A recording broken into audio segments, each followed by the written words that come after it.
आज का हम लोग का टॉपिक है वृत्ताकार कुंडली के केंद्र पर चुंबकीय क्षेत्र की तीव्रता। मतलब सीधा तार हो, उसमें करंट फ्लो किया जाए, विद्युत धारा प्रवाहित किया जाए, तो इसके चारों तरफ विद्युत क्षेत्र की उत्पत्ति हो जाती है। ठीक है। उसी तरह अगर इस तार को मोड़ के ऐसे सर्किल में मोड़ दिया जाए और तब इसमें विद्युत धारा प्रवाहित किया जाए, ठीक है, तो भी इसके चारों तरफ चुंबकीय क्षेत्र की उत्पत्ति हो जाएगी।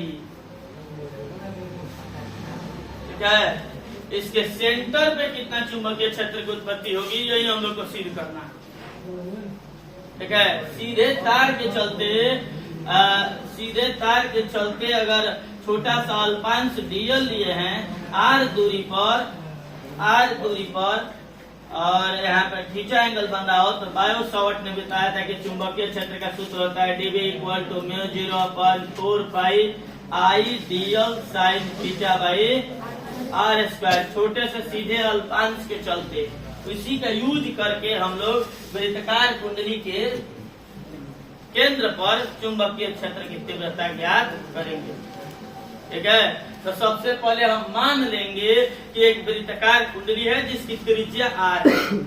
तो जैसे मान लीजिए यही है, तो आप इसको बड़ा साइज में समझ लीजिए कि आप तार लिए हैं, तार को कुंडली बना दिए हैं फोल्ड करके। ठीक है।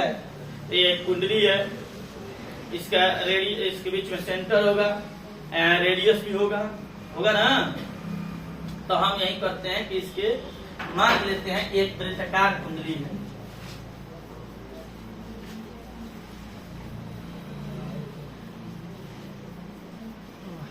आप एक वृत्ताकार कुंडली मान लीजिए, इसको इधर से ओपन कर दीजिए।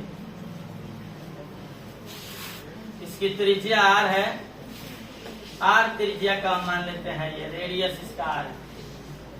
स्मॉल r या कैपिटल R आप दोनों मान सकते हैं, कोई बात नहीं है। इधर से हम I धारा प्रवाहित करते हैं, इसमें I, इधर से I करंट फ्लो होते हुए वापस आ जाएगा, इधर से I करंट निकल आएगा। ठीक है। इसके चारों तरफ चुंबकीय क्षेत्र आ जाएगा। इसके सेंटर पे कितना चुंबकीय क्षेत्र होगा, यही तो हम लोग को सिद्ध करना है। ठीक है। तो सबसे पहले लिख लेंगे, माना एक वृत्ताकार कुंडली है, आप लोग लिखिए, जल्दी से लिखेंगे। माना r त्रिज्या का एक वृत्ताकार कुंडली,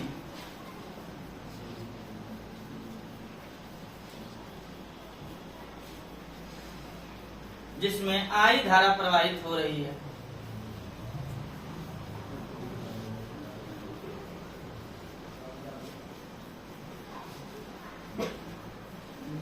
माना r त्रिज्या का एक वृत्ताकार कुंडली जिसमें I धारा प्रवाहित हो रही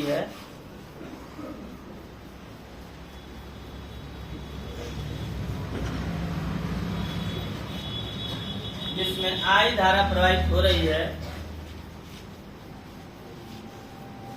जिसके कारण उसमें चुंबकीय क्षेत्र, जिसके कारण उसके चारों तरफ चुंबकीय क्षेत्र उत्पन्न हो जाता है, जिसके कारण उसके चारों तरफ चुंबकीय क्षेत्र उत्पन्न हो जाता है।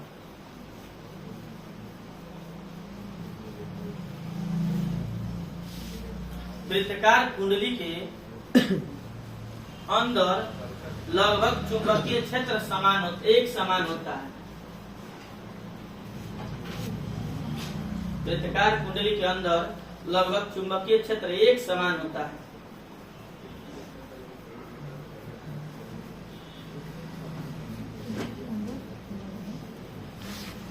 हो गया। चलिए देखते हैं। ये वृत्ताकार कुंडली है, इसके अंदर प्रत्येक जगह पर चुंबकीय क्षेत्र जो उत्पन्न हुआ है वो एक समान होता है। अब सुनते हैं आगे। बायो और सावर्ट के नियम से इसके केंद्र पर चुंबकीय क्षेत्र ज्ञात करने के लिए लाइट चेंज करके लिखोगे कि बायो और सावर्ट के नियम से इसके केंद्र पर चुंबकीय क्षेत्र ज्ञात करने के लिए देखिए बायो और सावर्ट के नियम से इसके केंद्र पर चुंबकीय क्षेत्र ज्ञात करने के लिए एक अल्पांश डीएल लिया। अल्पांश माने छोटी लंबाई। एक अल्पांश डीएल लिया।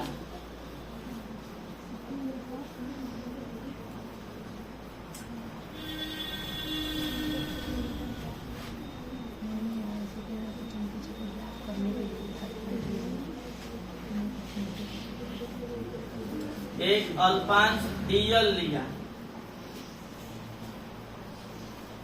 ठीक है, छोड़ देंगे। अब समझिए, समझते हैं। एक हम वृत्ताकार कुंडली लिए हैं, इसमें आई धारा प्रवाहित हो रही है। ठीक है, और इसके सेंटर पे हमको चुंबकीय क्षेत्र निकालना है, तो हम उसके लिए छोटा सा एक अल्पांश की कल्पना किए हैं कि यहाँ पर छोटा सा अल्पांश है और ये उसका रेडियस है। ठीक है, ये उसका रेडियस है। इसमें जब आई धारा प्रवाहित हो रही है तो अल्पांश में भी आई धारा प्रवाहित हो रही है। ठीक है, अल्पांश के चलते आर दूरी पर चुंबकीय क्षेत्र हम लोग पढ़े हैं बायो और सावर्ट के नियम से। लिख देंगे बायो सावर्ट के नियम से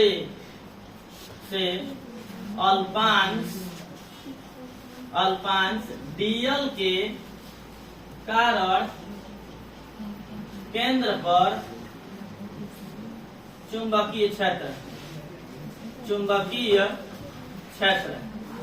केंद्र पर चुंबकीय क्षेत्र देखिए क्या होगा, dB equal to mu 0/4 pi I dl sine theta by r square. ये बायो सावर्ट का नियम है कि कोई भी छोटा सा अल्पांश लीजिएगा तो उसके द्वारा आर दूरी पर विद्युत क्षेत्र का ये चुंबकीय क्षेत्र का ये सूत्र है, बायो सावर्ट ने बताया था। अब बात करते हैं कि यह एंगल कितना होगा, यहाँ एंगल कितना होगा। तो आप इमेजिन कीजिए, कि बड़ा सा सर्किल लिए हम। ठीक है, और यहाँ रेडियस मिला रहा है। ठीक है, तो एक छोटे से अगर सर्किल ये अल्पांश की कल्पना कीजिएगा, ये अल्पांश रेडियस पर लंब होता है। ये अल्पांश रेडियस पर क्या होता है, लंब होता है। एकदम छोटी सी डिस्टेंस अगर मानते हैं इसके परिधि के ऊपर, तो वो परिधि रेडियस के ऊपर लंब होगा। यानी कि इस सवाल में यहाँ थीटा का मान 90 डिग्री होगा। समझ जाइए, यहाँ थीटा का मान 90 डिग्री होगा। तो यहाँ रखिएगा तो साइन 90 का मान 1 होता है। तो हम डायरेक्ट यहाँ 1 रख देते हैं। फिर सब लोग सुनिए, यहाँ 90 जब रखेंगे तो साइन 90 का मान 1 होता है, यहाँ रख देते हैं। तो क्या हो जाएगा, dB is equal to mu 0/4 pi I dl upon r square. Equation 1 मानिए इसको, साइन 90 का मान 1 हो गया। ये है छोटे से अल्पांश के कारण यहाँ पर चुंबकीय क्षेत्र का सूत्र है। फिर हम अभी इसके पहले कुछ देर चर्चा किए थे, आज नहीं तो फिर सुन लीजिए कि छोटे से अल्पांश के क्षेत्र निकला है।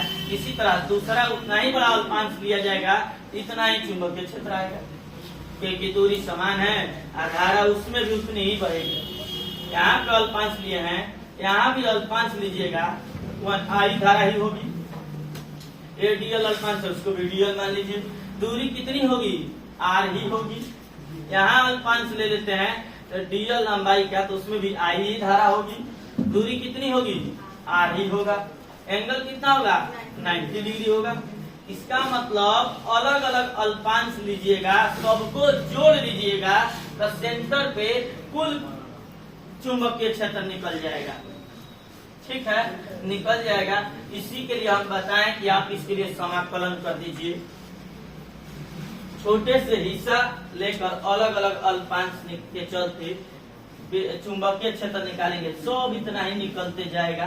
सबको जोड़ देंगे, टोटल के चलते केंद्र पर चुंबकीय क्षेत्र निकल जाएगा। तो ऐसे आप 1000 बार करेंगे, 100 बार करेंगे, इससे बढ़िया कि आप इसके लिए क्या करिए, समाकलन कर दीजिए।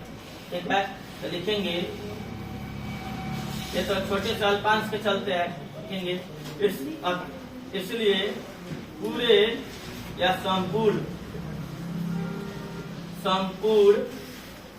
कुंडली के कारण केंद्र पर चुंबकीय क्षेत्र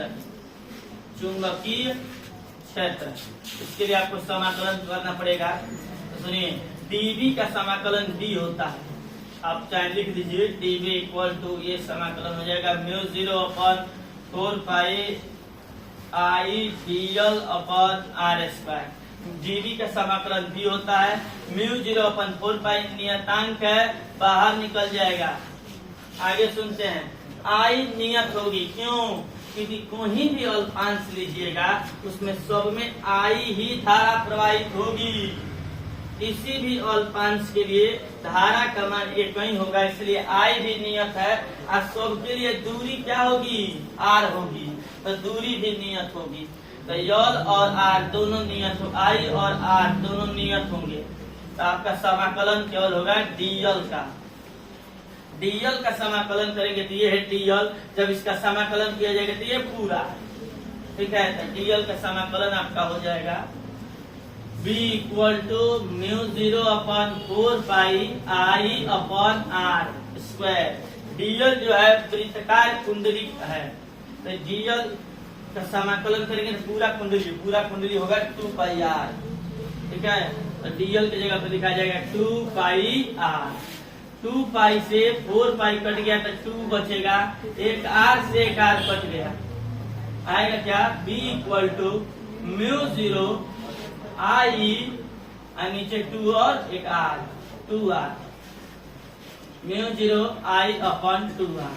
समझिए, यही बी सेंटर है। बी सेंटर मैंने वृत्ताकार कुंडली के केंद्र पर चुंबकीय क्षेत्र की तीव्रता का यही सूत्र है, म्यू 0 आई अपॉन 2 आर। एक और ट्विस्ट देखिए इसमें, अगर इसमें एक कुंडली है, इसमें 2 फेरा लगा दिया गया हो तो 2 गुना हो जाएगा, 3 फेरा लगा दिया हो तो 3 गुना हो जाएगा। जैसे एक चूड़ी है ये कुंडली, तो इसके चलते सेंटर पर चुंबकीय क्षेत्र आया, मान लीजिए कि 5 टेस्ला। एक और ले लेते हैं तो 10 टेस्ला उसमें भी आएगी, तो 10 टेस्ला। 3 ले लेते हैं तो 15 टेस्ला। इसी तरह जितना फेरा इसमें घुमाइएगा उतना गुना चुंबकीय क्षेत्र बढ़ेगा। तो अगर मान लीजिए यदि कुंडली में यौन फेरे हों, कितने यौन फेरे हों, तब सुनिए चुंबकीय क्षेत्र का सूत्र होगा बी सेंटर, माने सेंटर पे equal to mu 0 N I upon 2 r. N से गुना कर देंगे, एन फेरा हो तो आप लोग पढ़े होंगे कि रेडियस के 2 गुना व्यास होता है, तो 2 आर की जगह पे हम व्यास भी लिख सकते हैं। तो ये फॉर्मूला हो सकता है b equal to mu 0 N I upon D भी लिख सकते हैं। यह वृत्ताकार कुंडली के केंद्र पर चुंबकीय क्षेत्र के तीव्रता का सूत्र है। जब यौन फेरा हो तब mu 0 N I upon 2 r, जब एक फेरा हो तब म्यू 0 आई अपॉन 2 आर। व्यास के टर्म में लिखना चाहते हैं तो b बराबर mu 0 N I upon D. यह वृत्ताकार कुंडली के केंद्र पर जो इसमें धारा प्रवाहित किया जाए तो चुंबकीय क्षेत्र प्रोड्यूस जो होगा वो कितना होगा, इसका सूत्र है, ठीक है। तो ये एग्जाम में बहुत बार पूछा गया है। इसको सिद्ध करने के 2 उपाय हैं। एक तो हम बायो और सावर्ट के नियम से सिद्ध कर दिए, अभी आगे की क्लास में आपको पढ़ाएंगे एम्पियर का परिपथीय नियम, उसके भी सहायता से सिद्ध किया जा सकता है इस सूत्र को। तो आपके एग्जाम में अगर कह देगा कि एम्पियर के परिपथीय नियम से सिद्ध कीजिए तो उसी से करना पड़ेगा। कह देगा बायो और सावर्ट के नियम से सिद्ध कीजिए तो बायो सावर्ट से करना पड़ेगा। कह देता है बस सिद्ध कीजिए किसी सर्कुलर वृत्ताकार कुंडली के सेंटर पे मैग्नेटिक फील्ड का फॉर्मूला निकालिए, तो आपको जो लगेगा उससे बनाएंगे।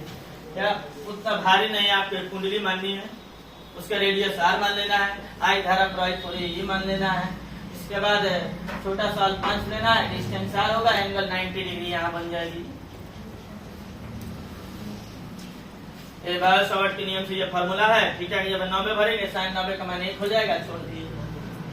एक अल्पांश के चलते हुआ टोटल निकालने के लिए समाकलन कर दिया जाएगा। समाकलन की डीवी के समाकलन बी म्यू 0 आई और आर स्क्वायर 4 पाई ये सब नियतांक होंगे, क्यू होंगे अभी बताए हैं। डीएल का समाकलन हो जाता है पूरा सर्किल 2 पाई आर, और यहाँ से कट गया, ये आपको बच गया म्यू 0 आई अपन 2 आर। एक कॉइल घुमा हो तो 4 गो 10 गो 20 गो 50 गो फेरा माना गया हो, तो अब जितने फेरे होंगे उसका मान यहाँ रख दिया जाएगा और ये निकल जाएगा व्यास के टर्म में ये। अब इसकी दिशा कहाँ होगी मैग्नेटिक फील्ड का, तो दिशा फिर कभी बता देंगे, बहुत ज्यादा हो गया। ठीक है, इसको कर लीजिए।